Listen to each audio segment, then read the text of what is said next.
राज्यात नदी पुनरुज्जीवनाचा पहिला प्रयोग यशस्वी। लुप्त झालेली अग्रणी नदी पुन्हा खळाळली। 2.5 कोटींचं काम केवळ 75 लाखात पूर्ण। सांगलीच्या खानापूर तालुक्यातील लुप्त झालेली अग्रणी नदी आता अशी खळाळून वाहू लागली आहे। दुष्काळामुळे ही नदी अनेक वर्षांपासून लुप्त झाली होती, पण झी 24 तास अनन्य सन्मान प्राप्त संपतराव पवार यांच्या संकल्पनेतून अग्रणी नदी पुनरुज्जीवित झाली आहे। अवघ्या 3 महिन्यात 20 किलोमीटर लांबीच्या नदी पुनरुज्जीवनाचं काम पूर्ण झालंय। त्यामुळे नदीचं पात्र 50 फूट रुंद आणि 6 फूट खोल झालंय।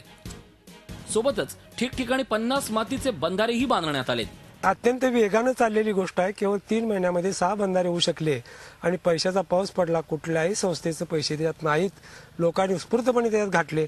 त्याचं कारण त्या पाण्याने त्याचा लाभ होतो याची त्यांना खात्री आली आणि काही कमी पैशामध्ये कमीत कमी खर्चामध्ये कॉन्क्रीटची स्टीलची धरणं उभा राहिल्यानंतर फायदा होतो हे ज्या क्षणी त्यांच्या लक्षात आलं त्या दिवशी 13 दिवसात 2 धरणं लोकांनी उभा केली आहेत। विशेष म्हणजे प्रशासन आणि लोकसहभागातून 2.5 कोटींचं काम केवळ 75 लाखात पूर्ण करून राज्यासमोर या तालुक्यानं एक वेगळा आदर्श निर्माण केलाय।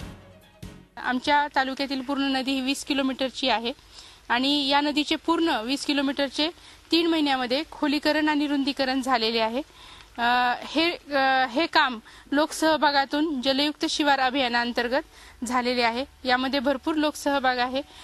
विविध संस्था, माननीय आमचे आमदार, तसेच पोकलँड धारक या सर्वांनी यामध्ये सहकार्य केलं। यशस्वी अग्रणी पॅटर्नमुळे नदी शेजारच्या विहिरी, बोर, बंधारे फुल झालेत।